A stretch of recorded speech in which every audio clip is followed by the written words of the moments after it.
বাস্তবতা এমন এক শিক্ষক যার পাঠ কখনো সহজ হয় না। সময়ের সাথে সাথে এমন কিছু অভিজ্ঞতা হয়েছে যা আমাকে ভিতর থেকে বদলে দিয়েছে।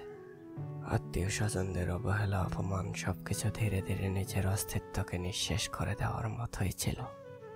এক সময় ভেবেছিলাম ভালোবাসা, শ্রদ্ধার সম্পর্ক সবকিছুই অর্থপূর্ণ, কিন্তু যখন সবচেয়ে প্রিয় মানুষগুলোর অবহেলার চরম নিদর্শন রাখে তখন বিশ্বাস ধসে পড়ে।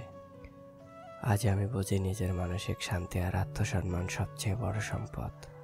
অনেক কিছু হারিয়েছে, শিখেছি নিজেকে ভালোবাসা, নিজের পাশে থাকা এবং যাদের প্রয়োজন নেই তাদের ছেড়ে দেওয়া। পরিবর্তন কখনো সহজ নয়, কিন্তু কখনো কখনো বেঁচে থাকার জন্য সেটা একমাত্র পথ। আমি আর আগের মতো নই, আমি বদলে গেছি, কারণ জীবন আমাকে বদলে যেতে বাধ্য করেছে। মানুষ এমনি এমনি বদলায় না, বদলে যাওয়ার পিছনে ভয়ঙ্কর গল্প লুকিয়ে থাকে। চোখের নিচের কালো দাগগুলো কেবল ক্লান্তি নয়, ওগুলো সাক্ষী হয়ে থাকে কত রাত কেঁদে কেটেছে তার।